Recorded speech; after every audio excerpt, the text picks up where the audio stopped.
There we go. We'll try it again. Good morning, everybody. Well, you gotta watch who you have on the sound there. Some people don't want to hear the preacher. I know. We've got to do better crowd control at the door here. Oh, it is good to be here. It's good to serve the God who we serve, and it's just, it's good to be alive. No amens with that. It's good to be alive. All right. Amen. Take me now, Jesus. I know what the problem is. Some of you watch the news too much, right? The more I'm watching, the more I realize that we probably need to dial it back on the news a little bit because it's just depressing. We face this reality, okay? We face this reality. There's evil in the world. That's a reality. We can't get away from that. We have to acknowledge that. We have to know that. We can't be naive. There is real, genuine, legitimate evil in the world. There is a host of people who are capable of doing really horrible things to really innocent people. There's another reality. That we serve a God who hates evil, and he wants his people to be his arms and his feet. So, I had tweeted this out earlier this week. I said, I'm finding there's a radical difference between being right, and I put it in quotation marks, because define that. When we win an argument, or we think we've won an argument, what does that even really mean? Okay, so we have focused on being right as a nation, as a people, as a group of Christians. We've so focused on being right that that's become more important than doing what's right. So I said, there's a radical difference between being right and doing what's right. One usually creates crises. When we are crusaders for being right, that creates a crisis in other people. There are always losers whenever we force our way into being right, no matter the cost. The other, doing what's right, provides hope for people who are in crisis. Do you see the difference? Being right, I see a lot of blank stares, so we're off to a good start. Either go like this or go like this. Does this make sense? Being right and forcing our arguments on people and saying, you know what, I am going to stand for what's right, and I'm going to rally. Just this past week, as an example, we had Parkway East shut down both directions in and out of Pittsburgh. The main vein in and out of Pittsburgh was shut down by protesters. Tim Young was here Saturday morning. Tim and Valinda had showed up, and they were about to leave for Pittsburgh with the kids. They volunteered at the Ronald McDonald House. And I said, that was Friday? You're right, that was Friday. My days are all mixed up. Thank you. So Friday, they were sitting here ready to go, and I said to Tim, did you check the news to see if Parkway East is open back up yet? He said, I didn't even hear it was closed down. And at 2:30 in the morning, I checked the news before they left. At 2:30 in the morning, they had reopened. They had gotten the protesters off after 5 hours. There was like a 5-hour showdown. They got protesters off the street. They opened up Parkway East. It was an officer who had shot an unarmed teen. I understand injustices. Okay, I understand that. I get that. That officer is going to be prosecuted for that. I think it's being treated as a homicide. The justice system will do its job.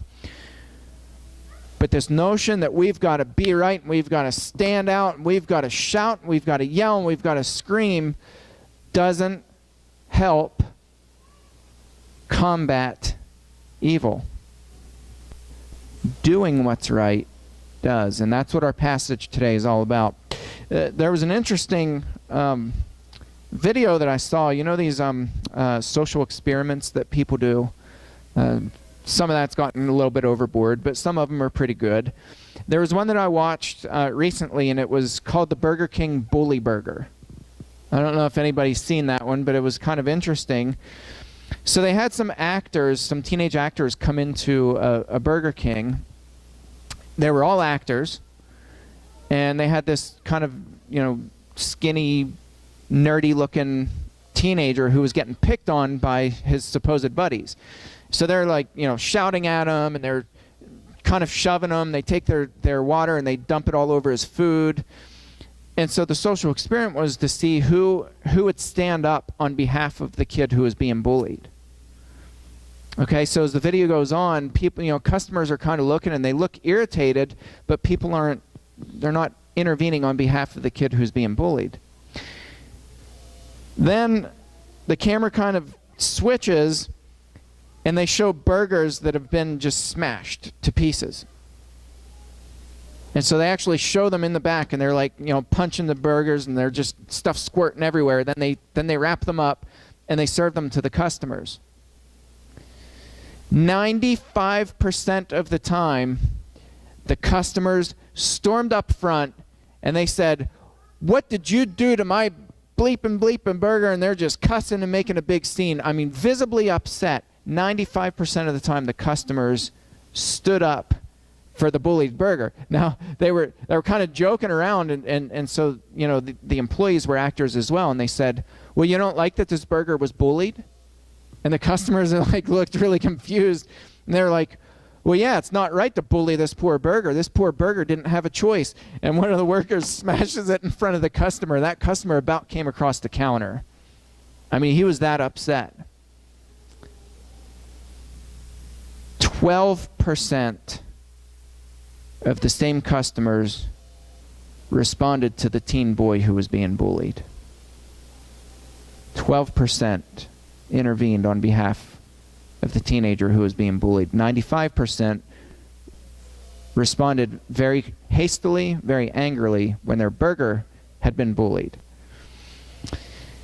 They said that 160,000 kids don't show up to school every day in the United States because they're being bullied. 160,000 kids a day don't show up to school to avoid the people who bully them.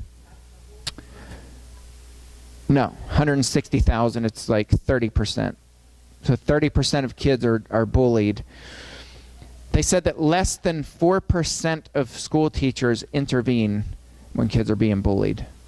Less than 4% of school teachers, who are trained, by the way, to respond to bullying, less than 4% respond and intervene on behalf of the kids. So what does this tell me? It tells me a couple things. One, that as a nation, we've held this bullhorn at our mouth, and we like being loud about things that don't really matter. We like being right. We like hammering keys on social media and letting the world know what we don't stand for. We like writing about immigration reform. We like writing about abortion. We like writing about transgender bathrooms. We like writing about, whatever the social issue is, we get worked up over those issues. But are we doing what's right?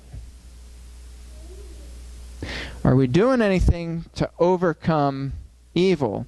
See, I think my theory is that we get upset about burgers, that we're more willing to defend a burger that's been smashed than a kid who's being punched and being bullied. We're more likely to defend the burger because that doesn't require us to do something that's difficult. That doesn't challenge us to stand up and to oppose evil by doing good. And so it's easier to say what's right than to do what's right for a lot of people. You see, we serve a God who did what was right. We talked about that in the adult class this morning. Jesus did what was right, and it offended people. It offended people because it didn't matter. Jesus wasn't about winning arguments. He wasn't about proving his points. Jesus just served, and he did what was right. Jesus defended the orphans and the widows and the oppressed. Jesus defended them, and he freed them, and he healed them. So I want to go back and kind of reread this passage in that light, because Paul is exactly right. See, Paul didn't get hung up on winning arguments. Although Paul liked to argue, Paul didn't get hung up on winning arguments. And so Paul's writing the Romans here. Now keep in mind, the Roman church was just in absolute disrepair. The Roman church was a group of Gentiles and Romans who were just fighting with each other. The Emperor Claudius had expelled the Jews from the city of Rome. For I think it was something like 8 years, the Jewish people were expelled from the city of Rome. They came back, and I mean all Jews expelled from Rome. Imagine that. They come back to find their synagogues full of Gentile Christians. It was this odd, weird scene that created all this tension. And so Paul's writing the Romans, basically teaching them how to get along, and saying, you know, nobody has priority over anybody else. Your Jewishness doesn't make you any better than the Gentiles, and you Gentiles aren't any better than the Jewish people. Knock it off. Get along. Do what's right. And I love chapter 12, and we've spent so much time on chapter 12, but we're just going to come from a little different angle today.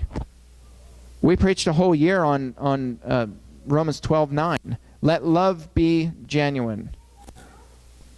Abhor what is evil. My translation is vehemently hate what is evil.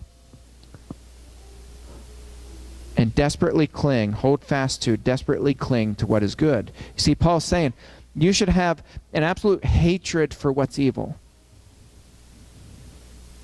But the things that are good, you desperately cling to them. You hold on to them. You don't let go. You hold on to the good, and you avoid the evil. You shun the evil, have nothing to do with it. And I love this. I love the competition. Outdo one another in showing honor. We're usually not competitive in demonstrating honor, are we? We're competitive in other things, but in demonstrating honor, we don't compete with each other. We don't outdo one another in showing honor. Paul says, do not be slothful in zeal. Don't be slow to be zealous. Be fervent in spirit. Serve the Lord. Rejoice in hope. Be patient in tribulation. Boy, that's a hard one, isn't it? Anybody ever experienced tribulation? When life just stinks? When you don't want to wake up because you know you're going to have to face another day? Ever been there? Paul says, be patient in tribulation. Be constant in prayer. And I love this, because Paul doesn't say, he's not saying, you know, go have Bible studies and show people, you know, go to rallies and demonstrate, you know, protest and shut down interstates. Paul doesn't say that. Paul says what? Contribute to the needs of the saints and seek to show hospitality. It's talking about doing what's right. Bless those who persecute you. Boy, that's a tough one. Keep in mind the Christians, too, weren't having American persecution where people don't like you or whatever. They were genuinely being persecuted. They were being arrested. They were being whipped. You know, they were experiencing genuine persecution, and Paul says, bless them. Bless the people who persecute you. By the way, that doesn't mean that you just lay down and take it. Some people might hear it that way. Some people say it that way. Some Christians tell people who are being physically abused in domestic violence situations that Jesus says you're supposed to bless those who persecute you, and so you should just take it. Paul didn't take it.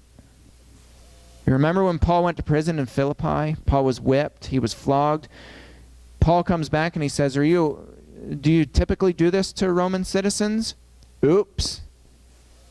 You see, they were breaking the law by whipping Paul, who was a Roman citizen. He was supposed to have a fair trial. You never whip a Roman citizen without giving them a fair trial. They never asked Paul if he was a Roman citizen.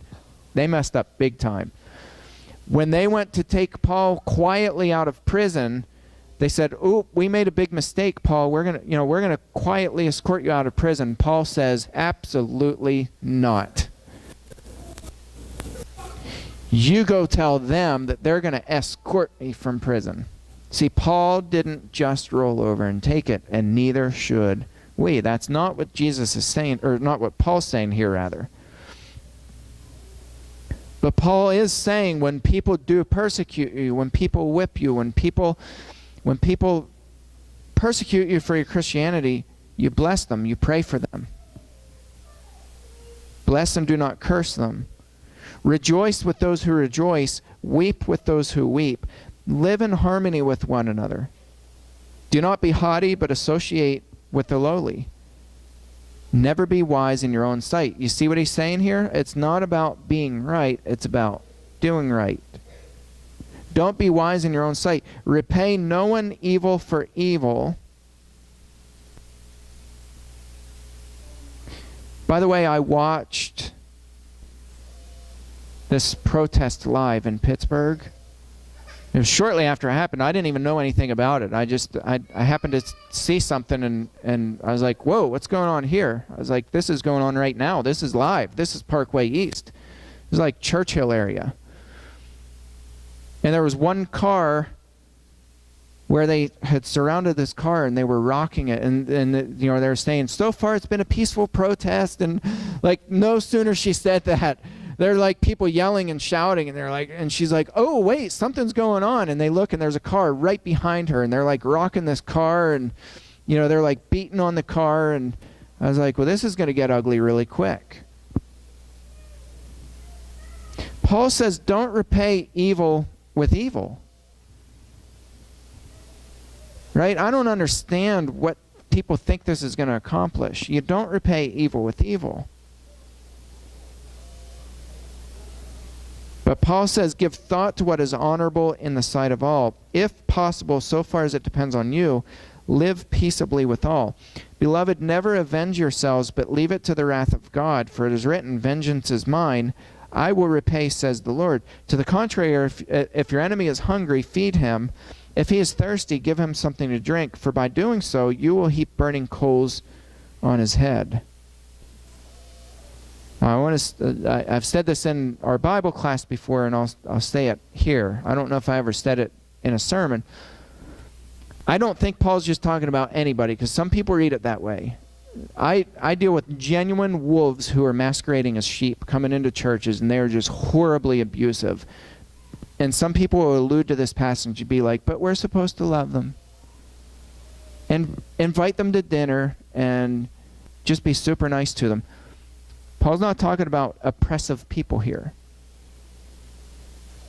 Paul's not talking about people who derive pleasure in inflicting harm on innocent people. Paul's talking about people who are enemies because they're enemies of the cross. These are people who do mess up, but they're teachable people.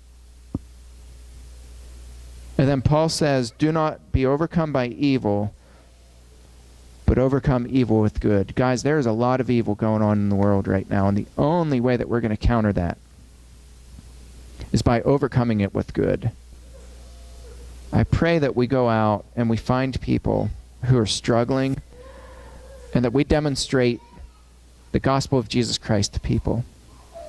That we demonstrate and we show them what it is to do good, to overcome evil with good, to give hope to people. Because in the end, I can tell you that all these people who are struggling with drug addictions, alcohol addictions, whatever it is, poverty, whatever they're struggling with, at the end of the day, they're not going to care if we've proved that we're right as Christians. They're not going to look and say, well, gee, you Christians you got it right on immigration reform, or whatever the issue is. They don't care.